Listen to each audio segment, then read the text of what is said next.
आज के टाइम में सबके पास इन्फॉर्मेशन है पर अंडरस्टैंडिंग बहुत कम लोगों के पास है। हम सुनते हैं, देखते हैं, मान लेते हैं लेकिन सोचते नहीं हैं। और यही फ़र्क होता है एक कॉमन माइंड और क्रिटिकल माइंड में। Part one, what it truly means. Critical thinking का मतलब है अपनी सोच के हर लेयर को डिसेक्ट करना, देखना तुम जो सोच रहे हो वो लॉजिक से आ रहा है या कंडीशनिंग से।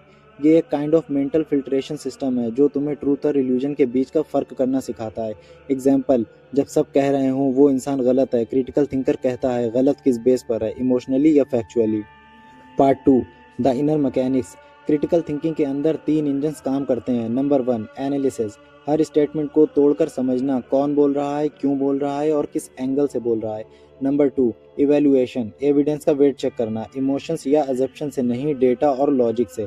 नंबर तीन, इन्फेंस। जो तुम्हें दिखता नहीं वो सोचना, हिडन पैटर्न्स, मोटिव्स और पॉसिबिलिटीज को डिकोड करना। Part three, the enemies of thinking. सोचने की सबसे बड़ी दुश्मन है कॉग्निटिव बियास। जब तुम्हें लगता है मैं हमेशा सही हूँ, जब तुम्हें अपनी बिलीफ के अगेंस्ट डेटा देखकर भी इग्नोर कर देते हो, यही मेंटल प्रिजन है। और क्रिटिकल थिंकिंग उसका एस्केप रूट। एग्जाम्पल, जब कोई पर्सन अपनी पॉलिटिकल पार्टी को परफेक्ट मान लेता है चाहे उसके सामने करप्शन के प्रूफ ही क्यों ना हो, तो वो थिंकिंग नहीं कर रहा, वो डिफेंडिंग कर रहा। Part four, how to build a critical mind. Number one, question your certainty. अगर तुम किसी बात पर 100% श्योर हो तो वही मोमेंट है जब तुम्हें डाउट करना चाहिए। सर्टेनिटी दिमाग को बंद कर देती है और डाउट ही उसे ओपन करता है। नंबर दो, डिसकंस्ट्रक्ट बिफोर यू बिलीव। किसी भी आइडिया को एक्सेप्ट करने से पहले उसे डिसेक्ट करो। Who said, why, what's the agenda. Believe को ब्लाइंडली मत पहनो, पहले उसका एक्सरे देखो। नंबर तीन, रिवर्स द लेंस। अपनी सोच को उल्टा करके देखो, अगर मैं गलत होता तो क्या, अगर दुनिया उल्टे लॉजिक से चलती तो क्या। ये मेंटल फ्लेक्सिबिलिटी ही क्रिएटिव इंटेलिजेंस की पहचान है। नंबर चार, इमोशन रेगुलेशन। जब तुम्हें कोई बात ट्रिगर करे, रुक जाओ, ब्रीथ करो और अपने इमोशंस को ऑब्जर्व करो। इमोशन एक स्टॉर्म है और क्रिटिकल थिंकिंग तभी काम करती है जब दिमाग काम हो। नंबर पाँच, सिंथेसिस। हर पर्सपेक्टिव को कंबाइन करके एक बैलेंस्ड ट्रूथ निकालना, या ये मैच्योरिटी का साइन है जब तुम या ये या वो के बजाय शायद दोनों थोड़े थोड़े सही हैं सोचने लगते हो। Part five, the real power. Critical thinking तुम्हें आर्ग्यूमेंट जीतने के लिए नहीं, रियलिटी समझने के लिए चाहिए। ये तुम्हें पावरफुल बनाता है क्योंकि तुम किसी के नैरेटिव के पपेट नहीं बनते।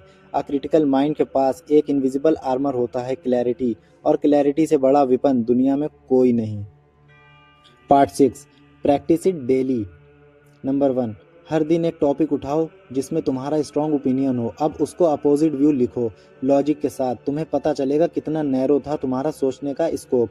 नंबर दो, न्यूज़, एड्स या रील्स देखते वक्त पूछो मुझे क्या फील करवाना चाहा जा रहा है। तुम इमोशनल मैनिपुलेशन समझने लगोगे। नंबर तीन, अपने डिसीजन में वाई 3 बार पूछो। क्यों मैंने ये सोचा, क्यों मुझे ऐसा लगता है, क्यों मैं इस पे इतना श्योर हूँ। ये एक्सरसाइज तुम्हारा मेंटल मिरर बन जाएगी। एंड क्रिटिकल थिंकिंग एक आर्ट है जो तुम्हें भीड़ से निकालकर थिंकर बनाता है। तुम दुनिया को नहीं पर अपनी परसेप्शन को ट्रांसफॉर्म करते हो, और एक बार परसेप्शन बदल गया तो दुनिया तुम्हें नए रंग में दिखने लग जाती है। Don't let others think for you, your mind is the most sacred space you own, guarded with questions.